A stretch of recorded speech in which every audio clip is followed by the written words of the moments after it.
আসলে ম্যাম, আপনি যে এত বড় একটা কোম্পানির মালিক আমরা বুঝতে পারিনি, আমাদের ভুল হয়ে গেছে, প্লিজ ক্ষমা করে দিবেন।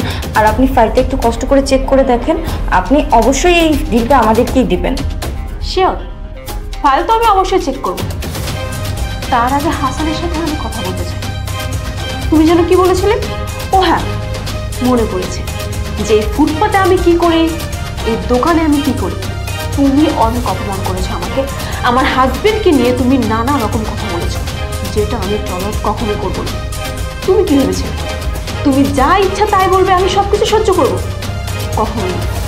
আর একটা কথা কান খুলে শুনে রাখো, সেদিন কলেজে আমি তোমার প্রপোজাল রিজেক্ট এই জন্যই করেছিলাম, কারণ তোমার অনেক বেশি অহংকার ছিল। তুমি মানুষকে মানুষ কখনোই মনে করতে না। অনেক টাকা ছিল তোমার, তাই না? বাবার অনেক টাকা ছিল, গাড়ি বাড়ি কোনো কিছু অভাব ছিল না।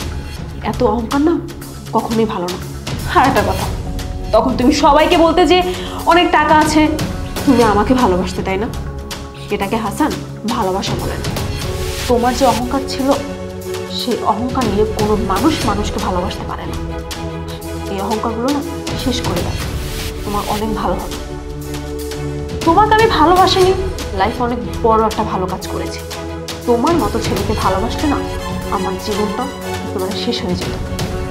আর আমার হাজবেন্ড, যাকে আমি ভালোবেসেছি, যাকে আমি বিয়ে করেছি, হ্যাঁ মানলাম তখন তার কোনো কিছুই ছিল না, কিন্তু আজকে তাকিয়ে দেখো, আমার হাজবেন্ডের জন্য আজকে আমি এখানে বসতে পেরেছি।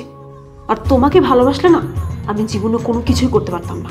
আমি যাকে চেয়েছি তাকেই পেয়েছি।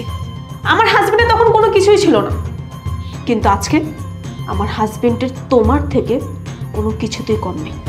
তোমার তো অনেক অহংকার, এই অহংকার না হাসান কোনো মতেই ভালো না।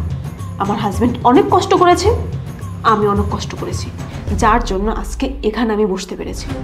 মানুষ কষ্ট করলে না জীবনে অনেক কিছুই করতে পারে, কারণ উপরে একজন আল্লাহ আছে, তিনি কখনো কাউকে ফিরিয়ে দেয় না।